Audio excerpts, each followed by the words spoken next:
성경 말씀 같이 보시겠습니다. 오늘 말씀 누가복음 11장 45절에서 54절 말씀 같이 보겠습니다. 유용주 목사님 말씀 전해 주시겠습니다.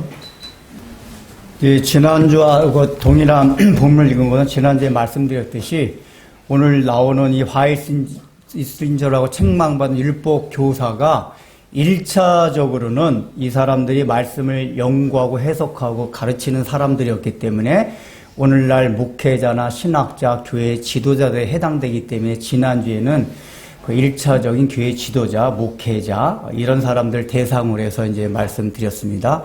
그러나 이제 율법 교사라는 게 말씀을 통해서 중요한 건 뭐냐면 다른 신자들의 영향력을 미치기 때문에 중요한 겁니다. 그런 차원에서 생각하면 우리가 직접적으로 말씀을 해석하고 가르치는 일을 하지 않는다 해도 우리 모두는 옆에 있는 가족이나 또 교회에 있는 누구인가 신앙적으로 영향력을 끼치기도 하고 받기도 하는 그런 관계에 있기 때문에 우리 모두는 율법 교사라는 위치에 있습니다. 그래서 이 예수님께서 화 있을지라도 책망받은 이 율법 교사는 우리 모두에게 적용되고 해당된다는 그 사실을 생각하며 오늘 이제 본문을 들어가고자 합니다. 지난주에 이미 이제 우리 본문에서 거의 자세하게 다뤘습니다. 예수님께서 율법 교사들에게 세 가지 화 있을진저라고 하시면서 세 가지 책망을 하셨습니다. 그 중에 이제 첫 번째 책망이 뭐였었죠? 그 내용이 첫 번째 책망은 너희가 다른 사람에게 짐을 지우고 전혀 손도 대지 않는도다. 즉 도와주지 않는다라고 말씀을 드렸습니다. 그거 내용이 뭐라고 했습니까? 이 사람들이 원래 하나님께서 명시적으로 준 율법이 있었어요. 안식을 기억하여 거룩히 지키라. 그날은 일하지 말라. 뭐 이런 식으로 명시적으로 딱 준게 있었습니다. 그런데 그런 건 반드시 지켜야 돼요. 근데 이제 이 당시에 율법 교사들이 거기에 대한 세부적인 규칙, 일은 무엇이냐, 이건 일에 해당되고 이건 일에 해당되지 않는다. 뭐 이런 식으로 해가지고 하나님께서 명시적으로 준 율법에 대해서 세부적인 규칙들을 많이 만들어 놓고 그것들로 하여금 백성들로 지키게 했다는 것. 이것이 바로 예수님께서 말씀하신 사람들이 많은 짐을 지우고 너희들은 손도 대지 않는도라고 말씀하신 그 내용입니다. 그렇다면 세부적인 규칙을 만든 것이 잘못된 것입니까? 그 자체는 나쁜 게 아니에요. 지난 시간에도 말씀드린 바와 같이 세부적인 규칙이 미시나나 오늘날로 말하면 탈무드 같은 거예요. 여러분 거기 나쁜 내용이 있습니까? 아니에요. 그거를 세부적인 규칙을 만드는 과정에 있어서도 이 사람들이 그냥 단순하게 아무 생각 없이 만든 게 아니라 엄청난 논리적인 사고와 인생과 그 다음에 사회와 사람 모든 거에 대한 세상에 대한 아주 예리한 분석을 통해 가지고 하나하나 세부적인 규칙을 만들어냈어요. 아주 귀한 것들이에요. 인류 어떻게 문화적으로 보면 굉장히 귀한 유산들이에요. 근데 예수님께서 왜 그걸 나쁘다고 책망하셨냐 하면은 그 세부적인 규칙을 만든 의도와 취지에 문제가 있었다 그 얘기예요. 자, 세부적인 규칙에 거기 있는 그 심리 기준에 뭐가 있다고 말씀드렸죠? 이 율법학자들이 세부적인 규칙을 만들 때에는 하나님과 관계에 있어서의 신뢰와 확신이 없기 때문에 만들었다고 그랬어요. 왜냐하면 원래 하나님께서 율법을 주실 때 율법을 통해서 아주 강하게 원하겠다는 건 뭐냐면 그 율법의 학자들도 알아요. 구약의 학자들도. 그게 뭐냐? 하나님을 사랑하고 내 이웃을 내 몸과 같이 사랑하라는 게 구약의 율법의 정신이 있단 말이에요. 성경을 연구해보면 그걸 알 수가 있어요. 이 사람도 알았어요. 근데 그대로 도저히 살 수가 없어요. 하나님을 사랑하는 거, 그것도 내 몸과 같이, 거기다가 내 이웃을 더 나아가서 원수까지도 내 몸과 같이 사랑해. 이런 거는 지키지 못하는 게 아니라 아예 지키고 싶지도 않아요. 우리 다 그렇죠? 우리가 그렇단 말이에요. 근데 하나님이 율법을 통해서 주신 건 그거니까 아예 거기까지는 할 수가 없어요. 그러니까 거기에 대한 안전판으로 만들어 놓은 게 세부 규칙이다 그 얘기예요. 그러니까 제가 하나의 비유를 드리겠습니다. 엄마 아빠가 이제 딸내미가 있어요. 그래서 야, 우리 가족은 좀 저녁 때 다 같이 일찍 들어와서 저녁도 같이 먹자. 저녁에 일찍 들어와라는 명령, 율법을 주셨어요. 자, 그 율법을 왜 줬을까요? 일단 부모 입장에서는 우리 자녀가 딸이 일찍 들어서 저녁을 함께 먹으면서 대화도 나누고 화기애애한 부모님을 만들고 뭐 그런 가정을 꾸리고 나가고 싶어요. 부모 입장에서. 두 번째는 딸이기 때문에 밤늦게 다니면 위험하단 말이에요. 요즘 막 뉴스에도 뭐 어디 뭐 길 가다가 성폭력을 당했다 그러고 뭐 폭행을 당했다 그러고 그렇게 위험하니까 딸아 일찍 들어와라. 이런 명령을 주었어요. 자, 그 명령, 율법은 나쁜 겁니까? 좋습니까? 자녀를 올가매기 위해서 줬습니까? 아니에요. 자녀를 올가매기 위해서 준 법이 아니라 자녀를 사랑하기 때문에 준 법이에요. 최소한의 법이에요. 그게. 저녁에 그냥 일찍 들어와라. 그 취지는 그거예요. 일찍 같이 밥 먹고 또 너 밤에 다니면 위험하니까. 그런 두 가지 취지가 있단 말이에요. 그래서 근데 부모와 자식 간에 아주 신뢰관계가 두텁게 쌓였으면 이게 아무 문제가 없어요.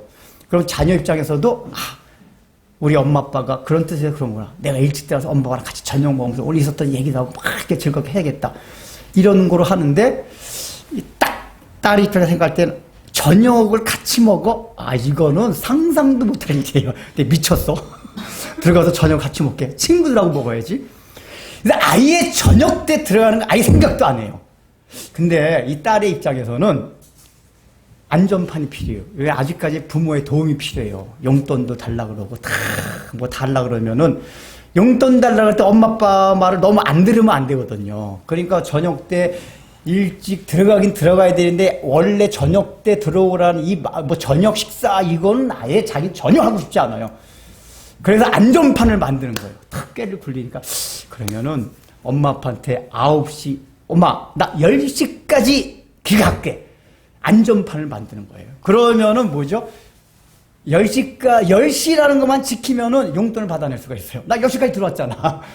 그러니까 딸내미 입장에서는 엄마 아빠가 신뢰가 안 됐기 때문에 최소한의 부모들로부터 받아낼 그 안전판을 만들기 위해서 하는 게 9시, 10시, 11시, 12시라는 어떤 구체적인 시간을 만들어요. 아빠, 엄마가 저녁 때 일찍 들어와라는 두리뭉술한 명령을 주셨는데 따로 10시? 왜 그렇죠? 두리뭉술하게 주면 이제 늘 불안해요. 일찍 들어왔는데 10시, 이거 일찍인지 안 일찍인지 헷갈려요. 그러니까 딱 세 분씩 정해놓으면 안전판이 되는 거예요. 마음껏 9시까지 마음껏 하고 10시까지만 들어가면 돼요. 용돈 받을 수가 있어요. 부모 입장에서도 얘가 못 믿어요. 내가 명령을 줬지만 도저히 얘 저녁 때 들을 것 같지가 않아요. 그럼 어떻게 하죠? 마지노선. 저녁에 못 들어와도 이 딸내미기 때문에 너 11시 넘어서 돌아다니면 들어오다가 성폭행 당하면 위험해. 11시까지는 들어와야 돼. 라고 세부적인 지침을 줄 때는 뭐냐? 마지노선으로 딸이 위해를 당할까 봐 준단 말이에요. 그러니까 이 세부적인 지침을 준다는 얘기는 서로 신뢰관계가 확보가 되지 않을 때 서로 그런 거예요. 근데 요 율법 교사의 입장에서 뭐다? 자기네들 안전판 9시 10시 해가지고 원수 사랑하고 원래 율법 정지는 할 수가 없을 것 같아요. 그건 절대로 안 돼요. 그러니까 그래도 하나님한테 용돈은 받고 싶어요. 하나님 사랑도 받고 싶고 확인도 받고 싶어요. 그러니까 하나님 10시까지 들어갈게요. 그러니까 안식일도 그냥 하나님 두리뭉실하게 안식을 기억하여 거룩히 지키라라고 일을 하지 말라는 딱 두리뭉술한 명령만 주셨는데 거기다 이거 뭐가 일은 어떤 게 일이다 일이 아니다 또 이게 여행이다 뭐 별별 규칙 다 만들어냈단 말이야. 11조 그렇게 세부적인 규칙까지 그냥 11조 두리뭉술하게 한 거 세부적인 규칙. 왜죠? 그렇게 세부적인 걸 만들어야 안전판이 된다 그 얘기예요. 이게 눈에 보여요. 예측 가능해요. 지난 시간에 말씀드렸죠. 이 심리기적이 있었던 게 사람들은 예측 가능한 걸 통해 가지고 하나님과의 관계에 있어서도 안전판을 만들고 싶어하는 심리가 있다 그 얘기예요. 그러니까 인간은 기본적으로 예측 가능하지 않은 거에서 굉장히 불안해요. 이게 사람의 죄성이에요. 그래서 그 예측 가능한 그 안전판이 바로 세부 규칙이다 그 얘기예요. 그러니까 그런 점에서 우리가 하나님과의 관계에 있어서 인격적으로 깊이 경험해서 하나님의 사랑이 내 마음속에 깊이 확인되고 그 경험으로 즐거움을 갖고 있지 않으면 다 율법에서 오류에 빠지게 돼요. 세부적인 어떤 나름대로의 규칙. 그 전에 요즘은 그런 사람도 거의 없는데 제가 청년 때는 큐티가 한탕 열풍이 불 때가 있었어요. 우리 이제 청년들끼리 어디 강원도 놀러 갔는데, 이 자매는, 모이면 늦게까지 놀잖아요. 자, 일찍 들어서 자야겠대요. 방에 들어서. 내 아침에 큐티엘인데요. 야, 하지 마. 뭔 놀러와서 큐티냐고. 야, 놀자고. 끝까지 하겠대, 자기. 그럼 일찍 들어와서, 저는 원래 늦게 자서 일찍 일어나기 때문에 아침에 딱 큐티를 하고 있더라고요. 역시나. 그러니까 이 자매가 갖고 있던 심리가 뭐냐면은, 자기는 성경이 큐티 해라 말라 그건 없어요. 하나님의 말씀을 존중하고 귀히 여겨 이런 말씀만 있단 말이에요. 그러니까 큐티라는 건 세부 규칙이에요, 우리가 만든. 근데 말씀을 존중히 여길 수 있는 좋은 거긴 해요. 근데 그걸 통해서, 그러니까 이 자매 입장에서는 하나님이 나를 사랑하고 하나님이 날마다 나와 동행한다는 거를 잘 느끼질 못해요. 근데 큐티라는 건 딱 눈에 보이잖아요. 확인이 가능해. 나는 오늘 큐티를 했다. 시간과 장소 모든 게 딱 확실하단 말이에요. 이런 걸 통해서 난 하나님의 사랑을 받고 있고 하나님과 오늘은 하나님과 꼭 큐티를 안 하면 그날 하나님이 동행할 것 같아요. 큐티를 안 하면 하나님이 동행 안 할 것 같고 확인받는 거예요. 세부규칙 통해서. 그러니까 이런 식으로 우리가 교회에서 만든 종교적 행사들, 새벽기도, 금요철야, 수요, 헌금, 봉사 이런 모든 것들 가운데 우리 심리 기조에 그런 것들이 있었어요. 근데 원래 우리가 하나님의 사랑을 받고 인격적으로 하나님을 경험하게 되면 당연히 그런 걸 하게 되지만은 꼭 그걸 했느냐 안 했느냐에 상관없이 하나님의 사랑을 확인할 수가 있어요. 하나님 나와 동행하신다는 그 마음을 늘 의식을 가질 수가 있어요. 근데 그게 부족하기 때문에 자꾸만 뭘 통해 가서 확인받고자 한단 말이에요. 우리에게 이런 것이 있느냐 없느냐 그 얘기예요. 제가 이제 설교 준비하면서 오늘날엔 근데 이게 사실 거의 없어요. 오늘날에는 이렇게 그전같이 하나님 말씀 더 살려고 하고 하다못해 세부적인 규칙 더 만들어서라도 내가 하나님의 사랑과 하나님의 동행함을 확인받고 싶어하는 안전판을 만들고 싶어하는 이런 마음이 사실 없어요. 제가 여기 나왔기 때문에 예의를 쓰고 그럼 그렇습니까? 조금 이따 얘기하겠지만은 그런 건 사실 거의 없어요. 근데 중요한 건 뭐냐? 예수님께서 이 심리 기조에 그래서 예측이 가능해야만 불안해하지 않는 인간의 심리 여기 안에 있는 겁니다. 그 다음에 그래서 하나님과의 인격적인 관계를 확인하려는 마음. 근데 마지막 단계가 뭐였다 그랬죠? 세부 규칙을 만들 때 뭐가 있다 그랬어요? 자기네들의 입장에서 세부 규칙을 만들었다 그 얘기예요. 그러니까 왜냐하면 이 사람들이 세부 규칙을 만들면 반드시 자기네 지켜야 돼요. 왜냐하면 하나님의 사랑과 하나님 나와 함께 하심에 대한 그 안전판을 만들려고 하는 거기 때문에 반드시 지켜야만 된단 말이에요. 그러기 때문에 이 사람은 자기네가 꼭 지킬 수 있는 것들. 지난주에 예를 들었던 게 그거잖아요. 안식일에 관한 규례도 많은데 그게 있어요. 안식일에 여행하지 말라는 세부 규칙을 만들어 놓고는 여행이라는 개념을 이렇게 주거지가 있는 데서부터 예를 들면 2km 떨어진 거 여행이 아니다. 그래갖고 이 사람은 돈이 많기 때문에 여기저기다 빵 2개씩 있으면 주거지입니다. 그 당시에 관리해서 큰 빵 덩어리 두 개가 있으면 숙박업소가 아니라 자기 주거지예요. 그럼 여기저기다 큰 빵 2덩어리씩 다 둬요. 돈이 많은 사람들이라 여기저기 두고 다 다녀도 여행이 아니에요. 이따위 식으로 많이 했다 그 얘기예요. 그냥 세밀하게 하긴 했는데 그러나 돈이 없는 가난한 백성은 도저히 지킬 수 없는 것들이에요. 11조도 말씀드렸잖아요. 이 사람들 사실 우리가 여러분 1억 버는 사람이 1,000만 원씩 11조 해요. 근데 10,000원 고스톱 해가지고 10,000원 딴 거 1,000원은 그냥 별로 생각을 안 해서 아는 거지 마음만 누구든 낼 수 있어요. 1,000만 원 11조에서 1,000원을 못 내요? 그냥 이렇게 생각을 안 해서 그렇단 말이에요. 근데 그런 걸 다 정해놨어요. 그러나 어떤 가난한 백성들은 1,000원, 10,000원도 자기 한 끼 하루에 먹을 양식이 되는 사람도 있단 말이에요. 그러니까 그런 식으로 가장 가난하고 어렵고 힘들고 소외된 사람들의 건 배려 전혀 없이 기득권층, 자기들 입장에서 입법을 했다 그 얘기예요. 이걸 예수님이 엄청 크게 책망하세요. 그 심리 기저도 다 중요하지만 요 마지막 단계에 나온 다른 이 세부 규칙을 만들 때 다른 사람은 지킬 수도 없는 것들 규칙을 만들어 놓고 너희들은 이 사람들은 안 지키는 것 같이 표현되어 있어요. 안 지키는 게 아니라 너희들은 지킨다고 하지만 그 사람은 도저히 지킬 수 없게 만든 걸 손가락도 안 대고 도와주지 않는다 그 얘기예요. 이게 얼마나 많아요. 오늘날도 보면은 신앙적으로 그렇지만은 제가 이제 일반 세상 법도 그래요. 세상 법도 얼마나 입법자 이상에서 탁상공론식으로 자기들 입장에서 법을 제정하는 게 많아요.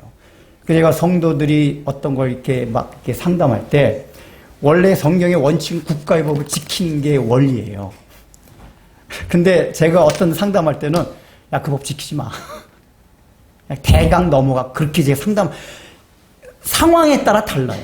왜냐하면 어떤 법을 딱 보면 야, 이 법은 정말 이 법을 입법한 사람이 너무 가난하고 어려운 사람들 사정을 전혀 고려하지 않고 이 법을 제정했구나 하는 법들이 있어요. 제가 지난주에 예를 들었잖아요.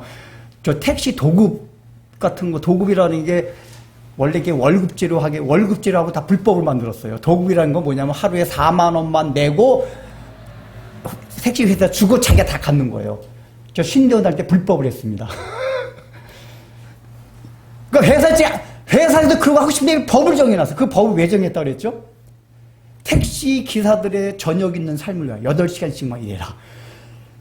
근데 이놈의 법을 제정한 사람, 택시 기사를 한 번도 안 해본 사람이에요. 고위, 공무원, 좋은 직장에서 그럼 전혀 안 해보고 그냥 8시간 딱 일하고 월급을 400만 원, 500만 원 따박따박 받은 사람들은 택시 기사들 입장 전혀 몰라요.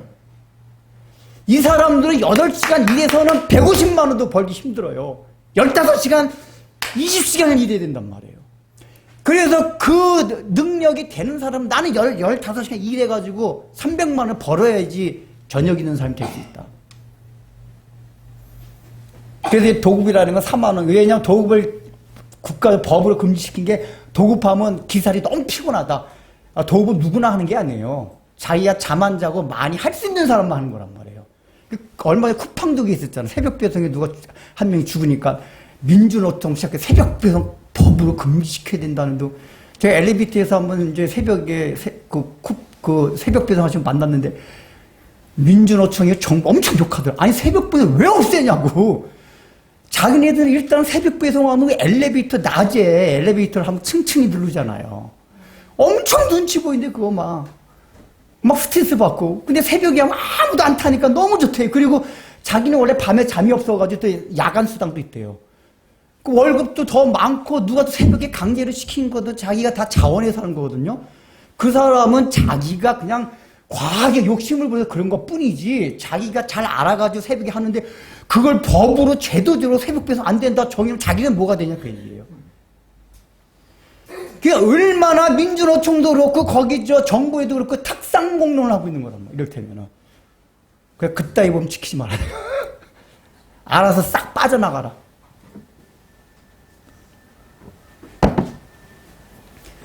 그러니까 우리가 세상 법을 정할 때도 항상 없고 소외되고 힘없는 그런 사람들의 입장이 무엇인지를 고려하고 살펴보 법을 제정해야 돼요. 그래서 상담할 때도 그래요. 이렇게 딱 봐가지고 하면은 이 사람이 너무 어렵고 힘든 사람이. 근데 법은 딱 그대로 지키면은 먹고 살아가기 힘들어요. 그럼 제가 뭐라고 하는지 아세요? 그냥 법 약간 어기고 그냥 적당히 하라. 그렇게 제가 상담을 해줘요. 사람마다 달라요. 어떤 사람 능히 먹고 살아갈 수 있는 사람이 있을 때 법 그대로 지켜라. 그렇게 얘기해요. 그러나 어떤 사람은 너무 이 사람은 정말 이거 아니면 먹고 살아갈 수 없는 사람 딱 보이는 사람이 있어요. 그냥 법 지키지 말고 대강 잘 넘어가라. 이 의도를 아세요?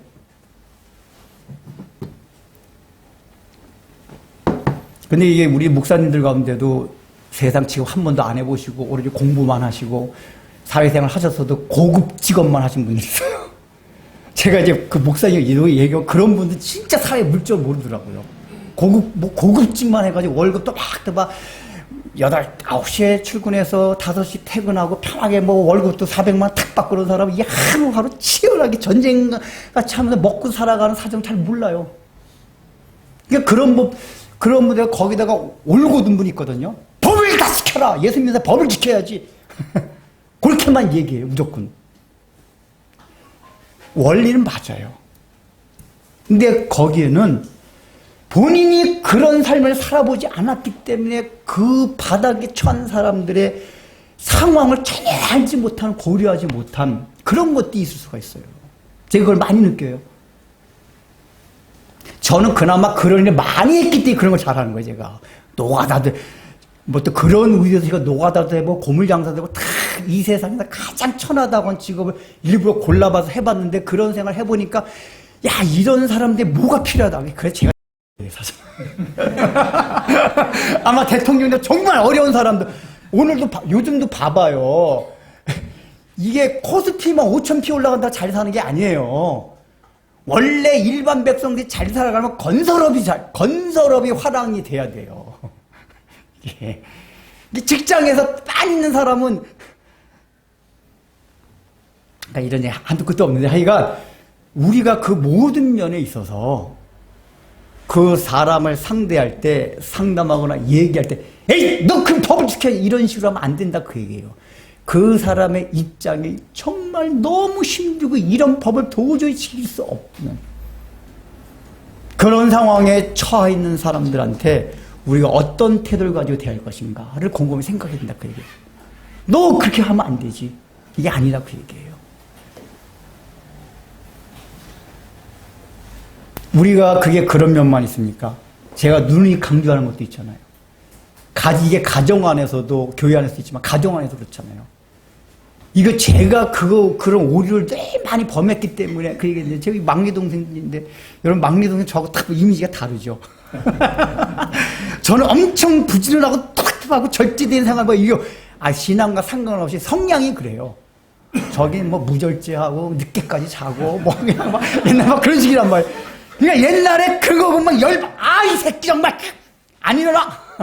막 행진곡 탁 틀고, 기상! 막 아침에 가요나 틀어놓고, 막 엑스레이나 찍고 있고, 이불 속에서 이런 거 못 봐요, 제가. 제 개인적인 상황. 저희가 또 정신력도 얼마나 강하세요. 요즘 젊은이들은 뭐 나약해가지고, 진짜 뭐 힘드네, 그런 거 뭐, 이 새끼들 정말, 그거 가지고 힘드네. 제가 원래 많이 그랬거든요. 근데, 제가 이제 복음을 깨닫고 보니까, 야, 네 거니, 그게? 너는 하나님이 그렇게 주신 거고, 쟤는 태어날 때부터 잠을 8시간, 9시간 자는 애 되고, 정신력이 너는 50이란 쟤는 10분이 안 돼, 타고나기를. 그 안에서 최선을 다하고 있잖아. 이제 그걸 깨닫고 난 다음에, 제가 교만했구나. 제가 하다못해 성격까지도 얘기했잖아요. 우리는 성격을 늘 자기 거라, 재물은 우리는 하나님이 주신 거라고 생각하고, 왜 성격은 자기 거라고 생각해요? 그러니까 나쁜 성격 보고, 이 나쁜 새끼 막 나온단 말이야. 야, 좋은 새끼 너는 거 하나, 너 거냐? 좋은 새끼. 그렇게 생각하면 새끼예요. 좋은 걸 가졌지만. 그건 자기 거 아니에요, 성격도. 뭐든지 흘려보내는 거라. 그럼 나쁜 성격을 해서 나에게, 아내의 나쁜 성격으로 해서 나한테 좋은 성격을 주셨구나. 흘려보내면 돼요. 재정을 봉사하고 흘려보내든지. 자녀가 그러면 흘려보내면 돼요. 나의 좋은 것들을. 부지런한 내가 게으른 죄를 뒷감당 좀 져야겠구나. 정신력 강한 내가 정신력 약한 얘 좀 보호막이 되어줘야겠구나. 이렇게 생각 안 하는 게 율법 교사들의 자기 입장에서 생각한단 말이에요. 자기 입장에서 법을 만들어요. 틀을 만들어요. 자기 틀. 여러분 늘 제가 강조하지만 틀이 강한 사람들은 나쁘게 살아온 사람이 없어요. 올곧게 살아오고 입지전적인 인물이고 성공하고 어려운 가운데 그런 사람들이 자기 틀이 강해요. 야, 나는 이런 상황 가운데 이렇게 해가지고 성공하고 이렇게 공부하고 이렇게 했는데 너는 그때뿐이 안 되냐 이거예요. 자기가 옳게 살아왔기 때문에. 그게 나쁜 게 옳게 살아왔는데 그게 자기 틀, 법이 돼가지고 주변에 다른 사람한테 강조한단 말이에요. 그러면 이제 그때부터 그 사람도 괴로워요. 아, 나는 성향은 너무 안 되는데 미치겠네. 아빠 때문에, 엄마 때문에, 친구 때문에, 목사님 때문에. 예수님이 이걸 지금 책망하셨습니다. 이게 원리적으로 왜냐? 하나님의 긍휼하심이 없기 때문에. 늘 제가 얘기하잖아요. 사실은 이 안에 있는 것들 한마디로 낮에 기여되는 점이 뭐냐? 하나님의 긍휼하심이 아닌 인간에서 다 기인한 거기 때문에 그래요. 여기서도 우리가 그걸 할 때는 하나님의 긍휼을 생각하면 나도 하나님의 긍휼을 받은 자이고 내가 가진 좋은 모든 것들이 하나님께 받았기 때문에 그걸 갖추지 못한 사람에 대한 긍휼한 마음이 생긴단 말이에요. 그러면 법을 틀을 제정할 때에도 내 틀이 아니라 저 사람의 틀에 맞춰서 법을 제정하고 가정의 규칙을, 교회의 규칙을, 사회의 규칙을 만들게 된다 그 얘기란 말이에요. 근데 우리가 안 그래요. 자기 틀에서 그렇게 해요. 이게 바로 첫 번째 바리새인들에게 율법 교사를 책망하신 첫 번째 기준이에요. 우리가 개인적으로 그런 거 주변 사람들 상담할 때 어떤 법이라는 무조건 잣대만을 가진 게 아니라 그 사람을 배려해라. 또 가정에서든 교회에서도 그래요. 제가 늘 얘기하잖아요. 목사지만 제가 상담할 때마다 얘기 다 목사님 어떤데요? 저 사람한테 그렇게 나한테 이렇게 왜 저 사람 저렇게 얘기해? 분명히 여러분 그럴 때가 있을 거예요. 제가 본질적인 문제가 예수 그리스도만으로 구원받다 이건 변함이 없어요. 이거는 어떤 경우든 진리에 관한 거는 그래야지만은 이런 세부 규칙 같은 성경에 확실히 명시되지 않은 문제 같은 건 제가 이랬다 저랬다 그런 경우가 많아요. 이 사람한테 이렇게 하고 저 사람은 저렇게 얘기하고. 그게 왜냐? 그 사람의 입장을 배려하고 고려한 차원에서 그런 적이 많아요. 나중에라도 여러분이 목사님 나한테 이렇게 저 사람 얘기 들은 거 목사님 저 사람 왜 이랬겠지? 목사님 왜 왔다 갔다 이랬다 저랬다 그래? 그게 아닙니다. 이해 잘 하셔야 돼요. 물론 제가 그 사람의 심리 상태나 상황을 잘못 판단해서 잘못 지침을 내려줄 수 있고 인간이 그럴 수 있는데 근본 원리나 마음은 그런 전제를 가지고 한다 그 얘기예요. 여러분도 동일하게 그렇게 대하라 그 얘기예요. 할 때. 그 다음에 두 번째 이제 화이슬처럼 책망받은 내용이 뭐죠? 이 사람들이 선지자의 무덤을 만드는 걸 가지고 예수님이 책망하세요.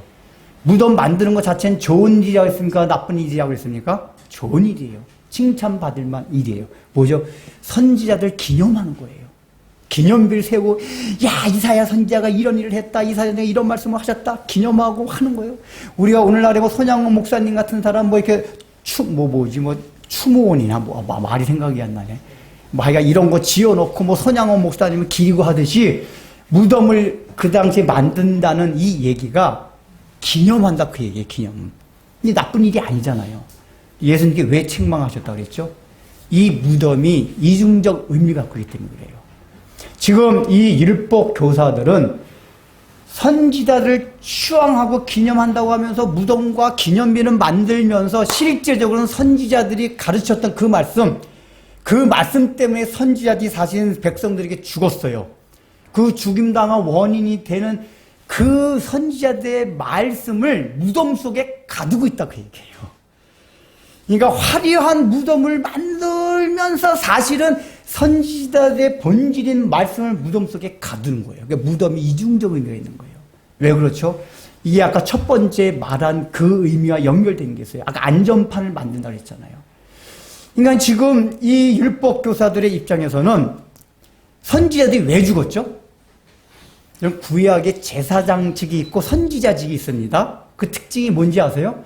제사장직을 이렇게 포용하고 감싸는 게 제사장 직분이에요. 그러니까 예수님은 제사장, 선지자 다 있는 분인데 구약에도 그 예수님의 그걸 선지자와 제사장들 통해서 알려주셨어요. 근데 선지자가 가졌던 직분이 뭐냐면은 하나님의 말씀을 통해서 책망하고 회개시키는 것이었어요. 근데 백성들이 생각할 때 회개하라면 너무 듣기 싫어요. 나는 나름대로 괜찮게 구약에 여러분 성경 쭉 읽어봐요. 이스라엘 백성이 늘 항의해요. 왜 우리가 주일날 교회도 하고 헌금도 하고 나름대로 다른 사람 도와주게 하고 봉사도 하는데 왜 자꾸만 우리 보고 회개하라고 합니까? 회개하라고 너희가 악하다 막 그러잖아. 우리가 뭐가 악합니까? 회개할 게 어디 있습니까? 라고 얘기하면서 막 회개하라는 막 귀를 닫아버려. 너무 싫어요. 근데도 선지자 계속 얘기하니까 나중에 어떻게 돼요? 죽여요. 그게 예수님 여기 예를 든 아벨서부터 사가랴까지. 그러니까 아벨은 인류의 시작이고 이스라엘의 구약 성경에서 역대하가 마지막이에요. 이게 이 스가랴란 여기 사가랴로 표현됐지만 스가랴라는 선지자가 역대 마지막에 나온 선지자예요. 그러니까 여러분 아벨이 어떻게 죽었습니까? 가인이 왜 죽였죠? 아벨이라는 선지자를? 하나님 왜 죄만 옳다고 합니까? 그러니까 자기가 잘못됐다고 지금 이렇게 자기 제사를 안 받았다는 걸 지금 가인은 하나님께 왜 아벨은 옳고 나는 그럽니까? 얘가 왜 잘못된 겁니까? 라고 항의하는 차원에서 아벨을 죽인 거란 말이에요. 사가랴 선지자도 마찬가지였어요. 그 당시에 우상 숭배됨을 다 얘기했어요. 그러니까 왕을 그 다음에 왕을 부추겨가지고 저놈 죽여라 해가지고 죽였어요. 야 회개하라 계속 그러니까. 율법교사도 마찬가지예요. 선지자들은 추앙하고 있었지만은 오늘 본문 봐요. 예수님이 회개하라는 얘기 아주 듣기 책망받는 거 좋아합니까? 안 좋아합니까? 너무 듣기 싫어요. 처음에 이 본문 시작 발단 자체가 어떻게 됐습니까? 바리새인들을 책망하니까 자기들은 책망도 안 받았어요. 근데 뜨끔해가지고 우리까지 책망합니까? 기분 나쁘다 그 얘기예요. 야 책망도 안 받았는데 우리도 책망합니까? 벌써부터 먼저 선수 쳐서. 거기다가 실제 책망받고 나왔는데 53절, 54절 보면 그때부터 어떻게든지 예수님의 말씀은 책을 잡으려 빌미를 잡으려고 그냥 눈을 부릅뜨고 지켜본다. 왜냐? 저자가 우리를 지금 책망하고 있어? 듣기 싫은 거예요. 그러니까 지금 이 사람들은 선지자들은 높이고 숭앙하면서 정작 자기들이 선지자들 했던 그 일, 회개하라는 그 말씀에 귀를 막은 거예요. 그거 하고 싶진 않아요. 그거 하고 싶지 않으니까 그 안전판으로 외형적으로 막 우리는 선지자들 이렇게 추앙한다. 이사야 선지자 봐라 에스겔서 추앙하는 거예요. 인간의 심리가 늘 그런 게 있어요. 본질적으로 못하는 거에 대해서 못하면은 겉으로 드러나는 어떤 걸 가지고 자꾸만 우리가 위로를 받는다고 한단 말이에요.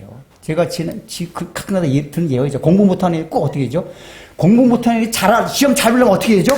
실제로 책을 보고 외우고 연구하고 해야지 공부해. 근데 말했잖아요. 오랜만에 공부하니까 책상 다 닦고 배고픈 라면 하나 끓여 먹고 그래서 공부하려고 작정했으니까 금방 옛날 같으면 벌써 잤을 텐데 책상에 앉아서 졸아요. 근데 이 친구는 책상에 앉아서 졸았다는 그 자체가 너무 위안이 돼요. 야, 내가 생각해서 책상에 앉아서 1시간씩 졸았다. 그래서 이제 마음 뻗고 이제 1시간 정도 졸고 나서 1시간이나 됐네. 이제는 그냥 마음 뻗고 그냥 대자 누워서 자요. 왜요? 내가 1시간이나 공부했는데 공부했습니까? 책상에 앉아 있는 거예요. 결과는 빵점. 우리가 늘 그런 오류를 범해요. 본질이 공부를 해야 되는데 그냥 공부하고 싶은데 워낙 공부를 안 해봤어가지고 공부하고 싶진 않아요. 그러니까 이렇게 책상에 그냥 뭔가 닦고 앉아 있는 것만으로 공부한 것 같은 안전판을 삼는단 말이에요. 위로를 받아요. 그 위로받은 예수님 왜 책만 그 위로가 위험한 거예요. 그렇게 해도 책상에 앉으나 안 앉아 있으나 공부를 안 하는 건 똑같단 말이에요. 근데 자기들은 공부를 한 것 같은 착각으로 학교까지 가요. 시험 보기 시험까 내가 책상에까지 앉아 있는데 보면 빵점인데. 우리가 이런 오류를 범한단 말이에요. 이 선지자들이 하는 것도 그런 거예요. 본인들이 회개하라는 그런 내용 그런 게 너무 싫으니까 거꾸로 심리적인 위안을 삼기 위해서 그냥 막 종교 행사를 벌이고 그 전에 어느 강남 대형께서 토마스 성교의 기념 별별 다 만들어요. 토마스 선교사 아시죠? 우리나라 대동강변에 선교로 왔다가 선교도 못하고 순교를 당한 영국의 선교사. 또 그 영국에 선교 다녔던 영국 교회가 있어요. 거기 찾아가서 서로 또 그 교회와 그 자매 결혼을 맺고 뭐 어쩌고 온통 뭐 그래서 뭐 교회 강과는 우리가 그 교회에 맺었습니다. 뭐 그 맺은 뭐예요? 진짜 우리가 추구하고 본받을 건 뭐죠? 그 토마스 선교사가 그 영국이란 문명, 그 당시에 문명국에서 그 살기 좋은 환경을 떠나서 그 당시엔 알려지지도 않은 조선 땅에 와서 이름도 없이 죽어간 순교한 그 절개, 순교의 정신, 이런 걸 본받으려고 우리가 이렇게 풍요로고 살기 좋은 시대 어떻게 살아갈 것이냐? 우리도 순교의 정신으로 살아가야겠다는 그건 하기가 싫어요. 그러니까 온통 그 교회야 자매 뭐 통영아 선교세 막 온갖 따들썩하게 붕쩍붕쩍붕쩍. 그래서 뭔가 그런 거 들으면 우리가 뭔가 토모사 선교사가 된 것 같은 착각을 빠지게 만들어요. 그런 게 얼마나 많은지 몰라요. 우리 교회 행사 이게 다. 지난해 잠깐 언급했잖아요. 지난 시간에 신의 악단 제목 맞죠? 신의 악단 참 은혜스럽고 감동스럽잖아요. 근데 그 지난해 교회적으로 얘기했죠. 개인적으로 마찬가지예요. 우리가 감동과 은혜를 받았어요. 중요한 건 뭐죠? 봐라 이것도 뭘 중요해요. 기념하고 막 근데 정작 중요한 건 뭐죠? 그 북한의 지하교회들이 신앙의 자유 없는 그곳에서 그들은 성경 한 구절만 가지고도 찬송 한 소절을 부를 수 있는 것만도 얼마나 기쁨과 영광을 생각하며 이 신앙의 절기를 지키고 하고 있느냐. 그런 순교적인 정신.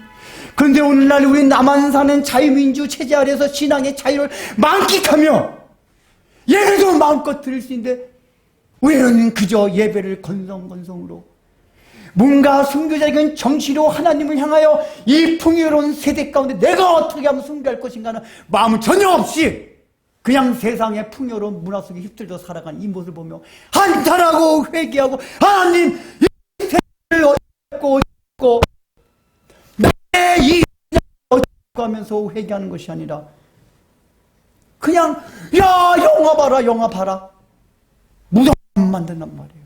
근데 정작 우리가 할 건 뭐죠? 여러분 그 영화를 보고 내 신앙을 점검해 봤습니까? 하나님 이 풍요로운 시대 속에서 내가 이 세상에 너무 취해 있군요. 찬송 하나 부르는 것만으로도 그렇게 기쁨과 영광스럽게 생각했던 그들 여러분 찬송을 부르면서 그런 영광과 그런 기쁨이 있습니까? 그냥 지루해가지고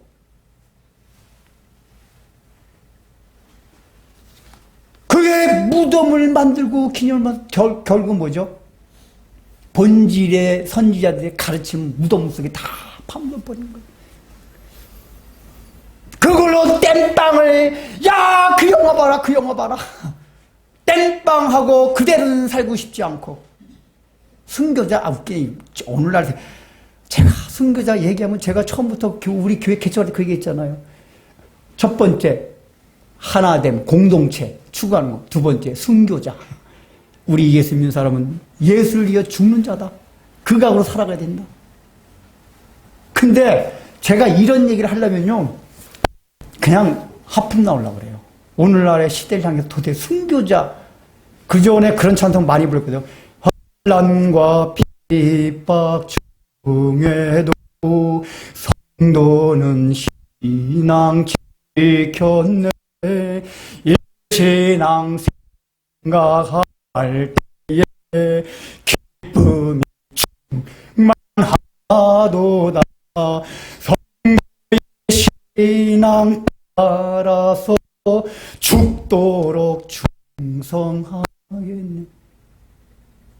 요즘 이런 찬송 안 불러요.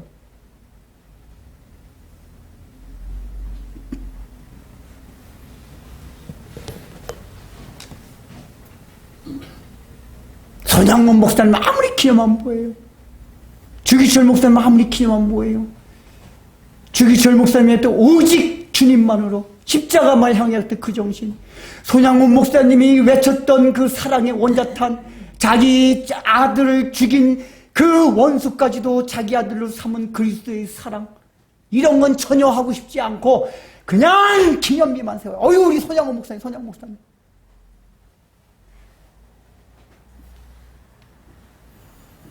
우리가 이렇다면 예수님께로부터 화 있을진저라고 책망받은 율법 교사와 동일하다 그 얘기예요. 이들만이 그건가요? 우리 늘 성경을 읽을 때 이건 그 당시 그 사람들만에 해당됩니다. 그게 아니라 그 얘기예요. 이제 세 번째 넘어갑시다. 오늘 또 우리 빨리 끝내야죠. 세 번째가 뭐죠? 책망받은 내용이? 너희가 지식의 열쇠를 가지고 너희도 안 들어가고 남도 못 들어가게 한다. 그 얘기예요. 이게 세 가지 대지가 있지만은 기결점이 이거예요. 마지막 기결점이 예수님께서 가장 화이스도 책망하신 가장 큰 이 초점이 되는 게 뭐냐? 마지막 이 세 번째 거. 너희가 이 지식의 열쇠는 뭐죠? 이 당시에는 율법교사들에게는 말씀이었어요. 말씀. 그 당시에 율법교사들이 맡고 있던 말씀이 많은 사람들로 하여금 천국을 향해 갈 수 있게 하는 역할을 했던 게 그 당시 말씀이었어요. 근데 너희가 그 말씀은 가지고 너희들도 안 들어가고 다른 사람도 못 들어가게 한다고 했단 말이에요. 이게 왜 무서운 제약이냐? 공동체를 파손시키는 거예요. 여러분이 아셔야 될 게 예수님이 이거를 굉장히 강조한 게 뭐냐? 개인적으로 짓는 죄보다도 하나님께서 굉장히 무섭게 다룬 죄악이 뭐냐? 공동체를 훼손시키는 것들이에요. 공동체를. 이 공동체를 훼손시킨다는 게 여러 가지 양상이 있지만은 이 본문 안에서 뭐냐? 다른 사람, 다른 성도, 다른 신자들로 하여금 하나님 앞에 더 가까이 가지 못하게 하고 하나님부터 멀리 가게 하는 이 행동들, 이게 윤리 도덕적으로 보면 별로 나빠 보이지 않아요. 근데 하나님의 관점에서 굉장히 무서운 죄악이다 그 얘기예요. 원리적으로 이게 삼위일체의 하나님의 형상을 파괴하는 거기 때문에 그래요.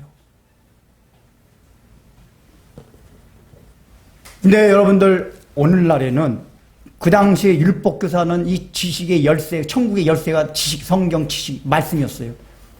오늘날에도 그런 측면이 있어요. 말씀을 가지고 우리가 잘못 가르쳐가지고 얼마나 많은 사람들로 하여금 하나님의 나라가 아닌 저 세상으로 향해 가는 일들이 많아요. 우리가 그거 많이 다뤄왔잖아요. 성공해, 예수 믿으면 성공해야 된다. 그렇게 하나님께 영광이 돼야 된다. 우리 어릴 때부터 들어온 말씀. 여러분, 예수 믿는 사람이 성공하고 모든 게 해야만 하나님께 영광이 됩니까? 그렇게 잘못 가르쳐주고 또 잘못 가르침을 받다 보니까 우리도 서로 부모가 자식에게, 친구가 친구에게 다 그런 식으로 얘기를 해줘요. 근데 그게 다 잘못된 길로 인도하는 거란 말이에요. 잘못된 길로 인도해요. 그래서 첫 번째는 각자가 내가 하나님 말씀을 주변에 있는 내 가족부터 시작해서 주변에 있는 다른 성도들에게 올바로 말씀을 전해야 된다는 아주 간절한 의식이 있어야 돼요. 잘못 전하면 안 된다. 이게 무섭기 때문에. 근데 두 번째는 뭐냐? 이 지식의 열쇠라는 게 오늘날에는 말씀보다도 자기 신념, 문화관, 가치관, 친밀성 이런 게 천국의 열쇠 같아요.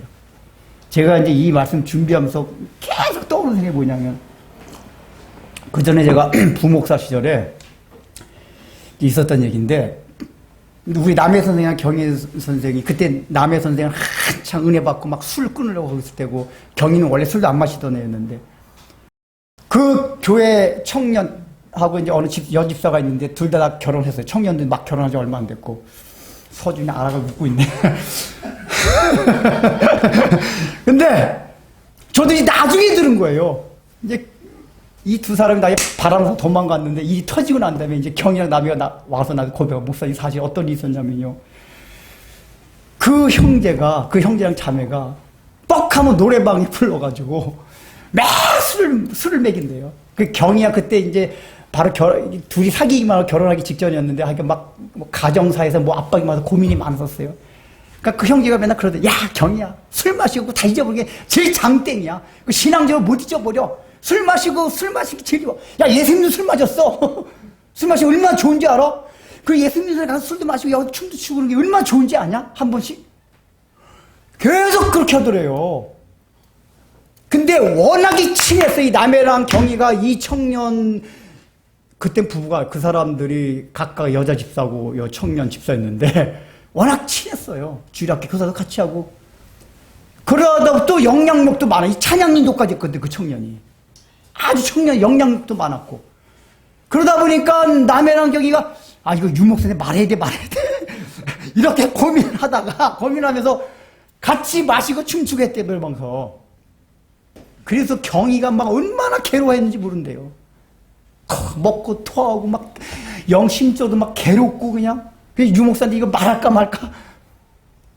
그러더니 두 사람은 둘이 바람나서 도망갔어요. 바다 건너로. 같이 놀던 두 여집사랑 그 남 청년은. 그 교회가 막 그냥 난리가 났었어요.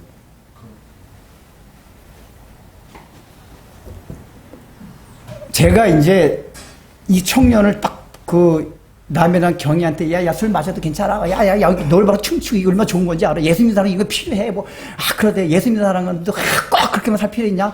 가끔가다 이렇게 즐기기도 하고 막 얘기를 했는데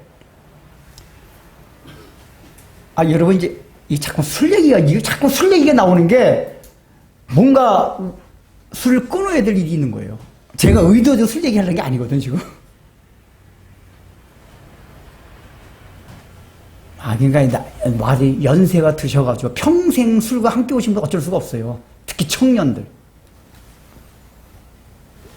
그때 이 청년이 제가 이렇게 딱 이렇게 어림진자 보면 이 청년이 신앙이 좋아 보긴 하는데 이게 사회생활을 하면서 적당히 술도 마시는 거를 제가 이렇게 딱 감지를 했어요. 근데 제가 충격을 받았던 거는 교회에서 그렇게 술 이제 은혜 받고 술 끌어보려고는 남해나 술도 생전 안 마셔본 그 순진한 경희한테 술 마셔봐 괜찮아? 얼마나 즐거운 일인지 알아? 이렇게 한 제가 그때 이미 도망가서 막 있었으면 일로 와 새끼야. 근데 이제 가끔 뭐 팰라 그랬어 진짜.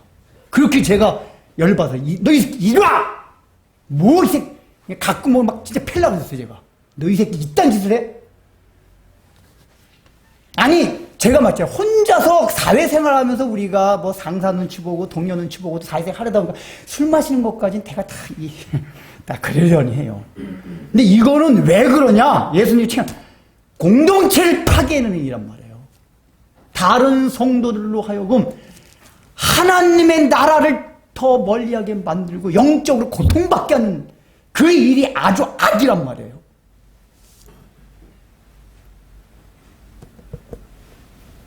제가 지난주에 얘기했지만 우리 교회 청년들이 충격받았다는 게 우리 교회 청년들도 제가 난 꼴등 다 리더했다 그래가지고 신앙들이 다 좋은 줄 알았어요. 우리 고신측까지 술 전혀 입에 안 될 줄 알았는데 딱 몇 년 지내보니까 이 친구들 사회생활 다 술 마시겠구나. 다 제가 우리 교회 대부분 그래요.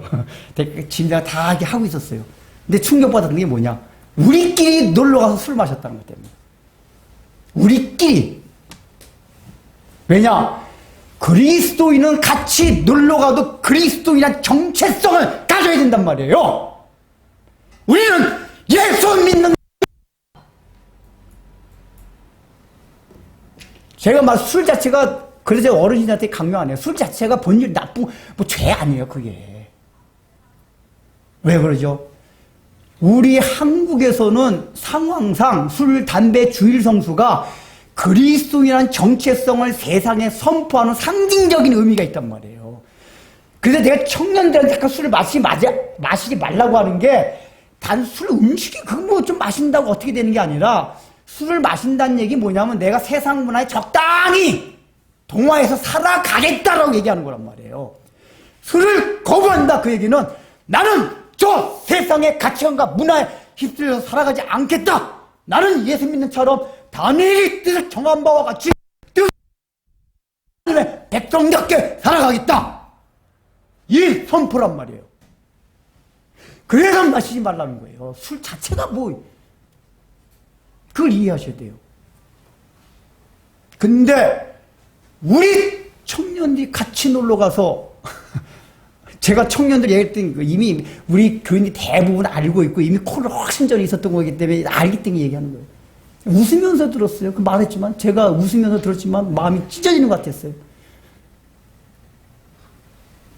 공동체 안에서 감리교에서나 있을 만한 자유주의 신학을 따는 감리교회는 가끔 그런 교회가 있대요. 기장측 교회. 교회에서 일자로 딱 해서 야 우리 2차 가자. 공식적으로 그런데요. 이놈은. 갑자기 생각이 나는 게, 저 여름 형제 형이 얘기 보니까 떠올리 떠는 게, 여름 형제 처음에 교회 왔을 때, 한 달 정도 꾸준히 나와가지고, 이제 제가 한번 이제 식사 대접하면서 뭐 얘기한 적이 있었거든요. 근데 제가 분명히 얘기 듣기를 두 부부가 술을 아주 좋아한다는 얘기 들었어요. 그래서 제가 음식 다 시켜놓고, 근데 술 좋아한다는 얘기 들었는데, 술 혹시 마시고 싶지 않을까? 아, 이거 조금 마시고 싶긴 한데, 그래서 술 시켰어요, 제가. 술 시켜가지고, 좀 마셔보라고 하니까, 우리 여름 형제가 목사님 한잔 하시죠. 그래서 제가 아이 목사가 무슨 술을 하냐고. 목사 술 안 마신다고. 근데 여름 형이 뭐라냐. 근데 좀 목사님들 가운데 술 드시는 많이 계시던데. 그러더라고요. 제가 그 목사들이 잘못 보신 거예요, 이거를. 근데 목사 술 마신 거 아니라고 그랬어요, 제가. 그게 목사가 술을 마심으로 연약한 성들한테 우리도 술 마셔도 되겠네? 여러분, 바울 사도가 우상의 재물을 안 먹을 이유를 말했잖아. 고기를 안 먹는 거. 이미 재물 귀신이 실은 제사지. 그리고 그 당시 제사가 쫙 우상 신전에서 드리고 시장으로 다 나온 거란 말이야. 거기다 대고 이거 저 우상 신전에 갖다 온 음식이에요? 아니면 그냥 만든 음식이에요? 이거 일일이 어떻게 물어봐요? 음식 자체는 귀신 먹어도 되는 원리적으로. 근데 바울 연약한 자를 위하여 안 먹겠노라 그랬어요. 그게 육식 그 차원이 아니라 그거 보고 야 사도 바울 목사님도 야 제사 지낸 음식 먹네? 그게 제사 지낸 음식뿐만 아니라 어떤 데까지 파급이 되냐? 제사 지내는 거 괜찮은가 보다 라고까지 파급될 수 있단 말이에요. 그래서 바울이 그 연약한 사람들 위해서 고기를 원래 먹어도 되는 거지만 나는 평생 고기를 먹지 않겠다라고 선언한 거란 말이에요. 우리가 연약한 성도들이 그게 필요해요. 목사가 술 마셔도 되겠어요? 그러면 이제 아주 얼마나 우리 목사님 마시는데? 목사가 술 마시는 만큼 변명되기 좋은 게 예수님이 술 마신 것보다 더 변명되기 좋아. 우리 목사님 마셔.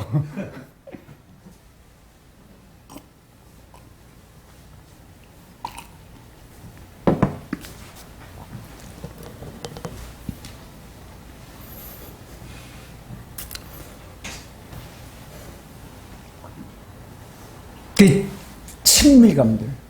교회 안에서도 제가 이 지식의 열쇠가 오늘날에는 친밀감이 이 열쇠가 된다 그랬잖아요. 이 친밀감이 참 좋긴 한데 이 인간적인 친밀감이 이 열쇠를 주먹에 싹 놔두고 하나님 나라를 가로막는 데 아주 중요한 역할을 하는 걸 제가 많이 봤어요. 우리가 인간이기 때문에 코드가 서로 맞는 사람이 서로가 있어요. 좋아요. 근데 그 친밀함이 서로 간에 윈윈해가지고 하나님 나라를 향하여 더 갈 수 있도록 돼야지 만나기만 하면 세상 얘기, 세상의 가치관 얘기해가지고 그러면 둘 다 구렁텅이로 들어가는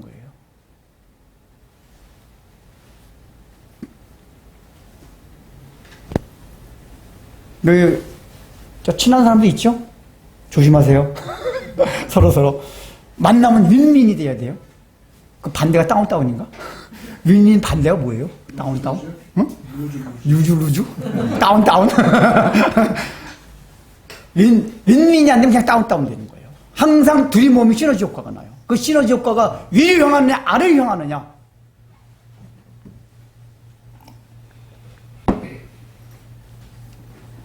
그래서 제가 그때도 남의 경우한테, 그때 너희가 그 형이 굉장히 친하게 지낸 형이고 교회에서 영향력 있는 형이지만 형 그러면 되겠어? 이거 얼마나 형 알아보고 이렇게 존경하고 살았는데 술 마시면 되겠어?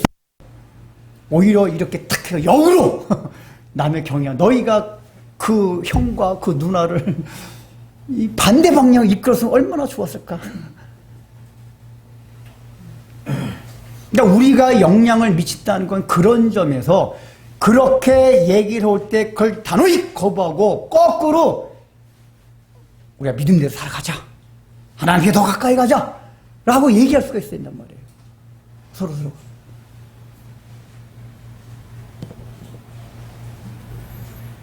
여러분, 우리가 각자 여러분들 살펴보십시오.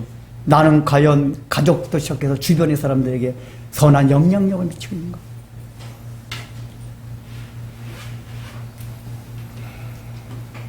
제가 얼마 전에 마음속으로 참 마음이 아팠는데, 까꿍이가 엄마가 아빠한테 물어보라서 하고 딱 뭘 물어보는 게 있었어요. 뭔지 아세요? 뭐 이제 학교 이제 입학하니까 뭐 선배들이 주일날 뭐 이렇게 오후에 몇 시에 뭐 모이라고 뭐 이런 게 떠나니까 선배들이 그 전화, 합격자들 전화부 다 해가지고 뭐 한 이게 있나 봐요. 그래서 까꿍이가 물어보면, 아빠, 나 주일 예배 드리고 빨리 KTX 타고 오송 가가지고 학교 가면 안 돼? 뭐 선배들이 뭐 오라고 문자 왔는데. 그래서 까꿍아, 이거를 물어볼 만한 내용이니? 대답 안 하고. 그렇지, 당연한 거지.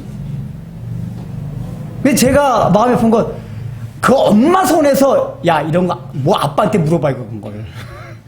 그 엄마도! 아니라고 했어요. 아니라고 했는데, 까꿍이가 그게 확인이 안 됐구만. 아빠한테 물어봐야겠다. 야, 엄마가 안 되면 아빠는 당연히 안 되지.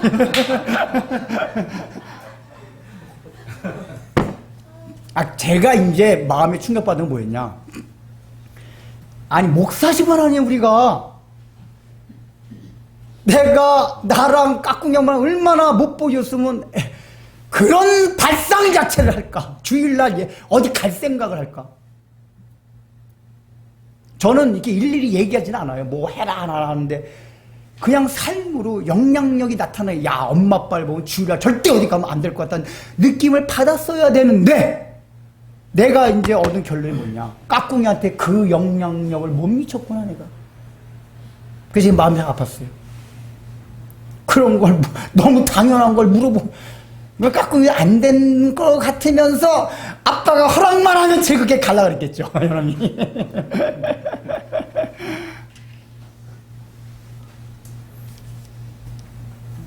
우리가 말이 아니라도 우리가 하는 행동 하나하나, 평상 습관, 이런 것도 다 영향력을 미쳐요. 제가 여러분들 이렇게 많이 말씀드리잖아요. 제가 여러분 유난히 다른 목사님께 천국을 많이 강조하잖아요. 그거 모르세요? 유난히 제 천국을 많이 강조합니다. 왜 그런지 아세요? 제가 어렸을 때 그런 설교를 많이 들어서라기보다는 주변에 많은 어른들이 생각하고 말하고 이게 눈빛의 모든 눈동자가 그 영원한 하나님의 나라에 대한 간절함을 제가 어릴 때부터 목모르게 느껴왔어요. 그래서 그 영향을 받았단 말이에요. 이게 천국에 대한 얘기가 나와서이지. 오늘날에는 이게 그 전에 홍정길 목사님이 옥하는 목사님 장례식 때 설교를 하셨는데 뭐라 그러시냐. 오늘날은 기독교인들이 천국을 영원하면 뭐 현실 도피주의네, 은둔주의네. 왜냐하면 신학적으로도 예수님이 이미와 아직이란 개념이 있어요.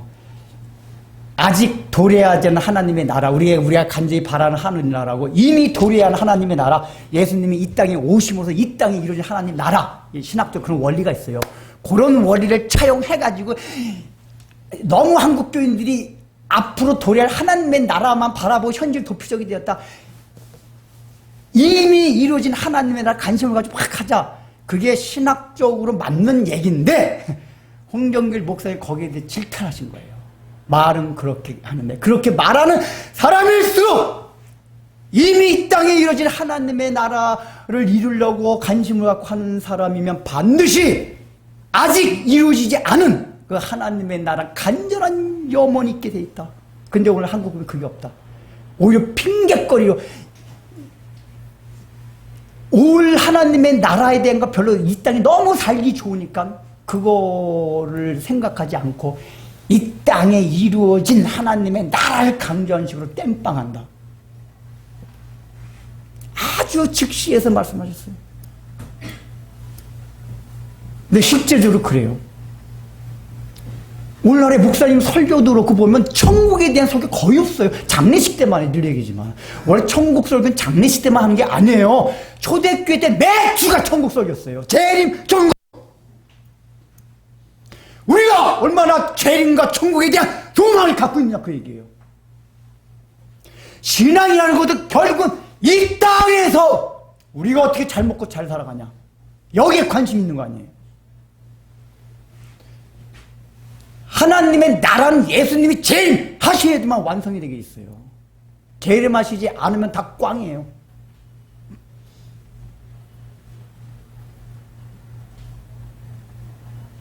그래서 오히려 오늘날에는 세부 규칙을 만들어 가지고 성도들로 하고 못 가는 게 아니라 세부 규칙은 놔두고 하나님께서 정당하게 명시적으로 준 명령 자체를 소리 여김으로써 하나님의 나라에서 멀어지게 하는 시대예요. 오늘날 시대가. 제가 마지막에 설교 주면 느끼던 그거예요. 이 당시에도 열심히 사람들이 그나마 순수해가지고 그 말씀을 더 잘 지키려고 세부 규칙을 만드는데 그게 하나님께 멀리 가게 하는 게 만들었다면 오늘날에는 세부 규칙은 고사하고 성경에 명확하게 명시된 그 말씀만 소홀히 여기는 그런 시대 속에서 소홀히 여기면서 하나님과 멀리 떨어지게 만든 시대에 살고 있단 말이에요. 그게 아까 말한 천국이에요. 여러분 이게 율법주의라는 걸 우리가 오해하면 안 돼요. 그러니까 우리가 늘 신약성경으로 사람들이 율법주의 막 나오면은 구약시대 때 그 율법들을 그대로 지키려고 했던 사람들이 자꾸 이것만 생각해요. 우린 율법주의가 아니라고 생각을 해요. 근데 율법주의라는 그 정의는 뭐냐면은 모든 좋은 게 기원이 인간으로부터 시작됐고 그 좋은 것을 추구하는 과정 속에서 하나님의 능력과 공로가 아니라 인간의 힘, 인간의 능력, 인간의 힘씀 이걸로 이루어진다고 생각하는 사고방식이 다 율법주의라고 하는 거예요. 근데 예수님 당시 때는 그러한 사고방식이 구약을 그대로 지킨다고 하는 것이 일어났고 역사를 거쳐면서 그 율법주의 양상을 가장 바꿔왔어요. 여러분 인류 역사 가운데 가장 큰 율법주의가 뭔지 아세요? 계몽주의예요. 계몽주의 율법주의라는 소리 들어봤어요? 왜 그런지 아세요? 계몽주의 때 루소나 몽테스케나 얼마나 좋은 사상들을 많이 만들었어요. 자유평등, 박애, 인권, 정의, 평화 가치는 좋은 가치들이에요. 그런데 그 좋은 가치들의 출발이 인간으로부터 출발됐어요. 인간의 존엄성도 성경으로부터 출발된 게 아니라 인간으로부터 출발됐고 그걸 이루기 위한 모든 과정도 인간의 힘, 인간의 능력, 인간의 지혜 이런 걸 동명시켰단 말이에요.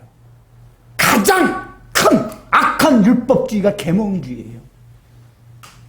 우리는 그렇게 그런 건 좋게 생각을 해요. 근데 오늘날에는 오히려 그 율법의 세부적인 규칙을 더함으로써 하나님의 나라를 가로막는 지식 열쇠가 된 게 아니라 오늘날의 그 사상, 문화, 가치관 이런 것들이 지식의 열쇠가 되어가지고 하나님의 나라를 가까이 못하게 한단 말이에요. 조금 전에 말씀드렸듯이 그런 여러분 인간의 존엄성, 자유평등, 말도 안 돼. 등등등 좋은 가치들 제가 이 교회 안에서 어떤 걸 보면서 얼마나 마음 아파. 이 교회가 그런 쪽으로 또 막 관심을 가지면서 인간들이 이루어야 될 유토피아 이런 관심을 가지고 아주 완강한 율법주의자들이에요. 제가 늘 얘기하잖아요. 보수주의도 율법주의가 될 수 있지만은 정치적으로도 진보주의도 가장 큰 율법주의가 될 수 있다고 늘 얘기하는 게 그거잖아요.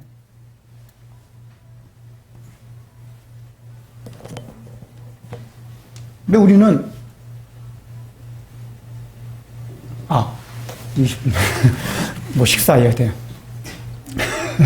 그래서 이 마지막 이 예수님께서 한 세 번째 화 이게 가장 중요하다. 우리가 각자 가정에서부터 시작해서 교회 안에 이르기까지 내가 다른 사람에게 선한 영향력, 영적으로 하나님 나라에 가까이 가게 하려는 그 영향력을 얼마나 미치고 살아가고 있는가? 라고 여러분이 깊이 생각해보고 그렇게 살 수 있게 되기를 주의로 축원합니다. 우리가 하나님께 헌금을 드릴 때는 돈을 드리는 것이 아닙니다. 우리의 마음을 담아서 우리의 믿음을 실어서 하나님의 말씀과 예수의 교훈과 예수의 생애를 따를 것을 다짐하여 우리 모두 주어진 일상의 인생의 자리에서 선한 영향력을 행사하기 위한 결심, 다짐이고 결의인 것입니다. 이 헌금에 은혜 더하여 주시옵소서. 예수님의 이름으로 기도드립니다. 이제는 우리 구주 예수 그리스도의 무한하신 은혜와 하나님 아버지의 놀라우신 사랑과 성령님의 감동과 권면하심이 오늘 들려주신 말씀을 통하여 나도 남에게 짐을 지우는 자가 아니라 하나님의 긍휼하심을 따라 내 입장이 아닌 다른 사람의 입장에서 내 틀을 정하길 원하며 또한 나로 인하여 주변의 많은 사람들이 영적으로 하나님의 나라로 가까이 갈 수 있는 선한 영향력을 끼치기를 원하며 이 자리를 떠나는 것은 사랑하는 성도들 위의 삶 위에 이제부터 영원토록 함께 있을지어다.